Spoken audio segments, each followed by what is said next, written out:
This is going to be whitening the second time around because we did a whole episode before and my beard rubbed the mic, so we lost the whole segment. But here's a few skulls that we whitened the past couple days and we've left out here. I'm going to go in and wash a couple of them off, show you guys. I think it's pretty self-explanatory on that part of it. After I get so many followers, I may release my whole whitening process. Peroxide is something really good to whiten with.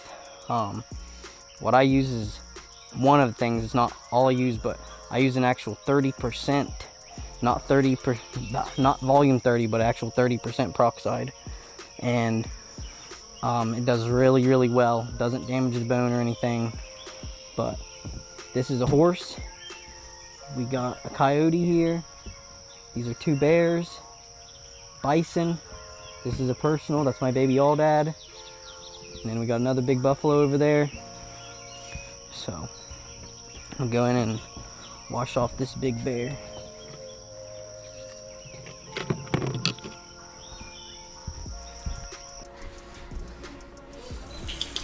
Alright, so we're in the house now. Gonna wash off this whitener. You can see the bear is looking beautiful. One thing I do when I'm degreasing, every now and then I will drill a couple holes in certain spots to help that grease have a channel to get out of and get down into it and get it separated, get it started. Seems to help a lot. I like to degrease these big bear skulls, I mean, minimum of 5 to 7 months, if possible. See all the cool, that's just super cool. You don't see that in all of them, but all of them are different.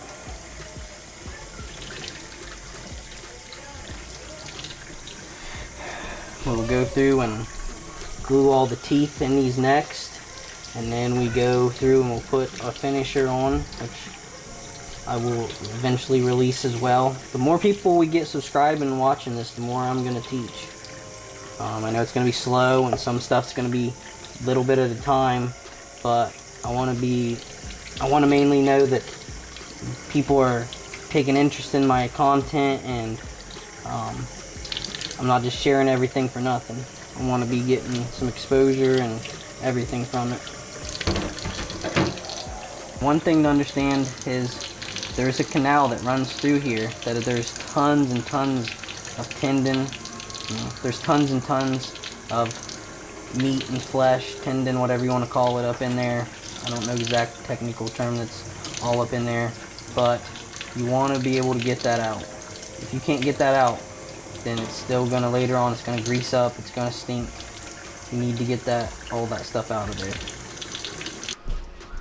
This is my little baby Aldad. This one's going to my collection.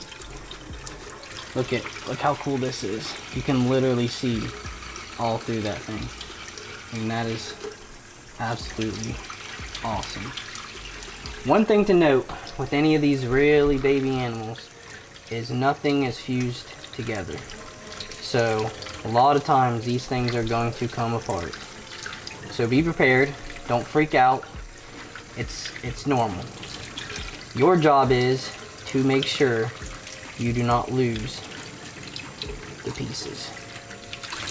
Alright, so this is what happens when you take stuff to another skull person sometimes, and this is what they leave you with. So got a call to help someone out, and their skull person that they took them to said that these were ready to be picked up, and that they pretty much admitted they didn't know what they're doing. So these are some of the worst. I mean, they're not in bad condition as far as the integrity of the skull. They were macerated, but as far as staining, these are absolutely awful for calling.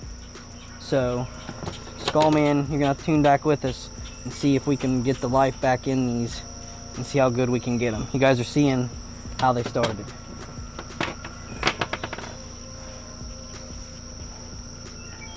Not good.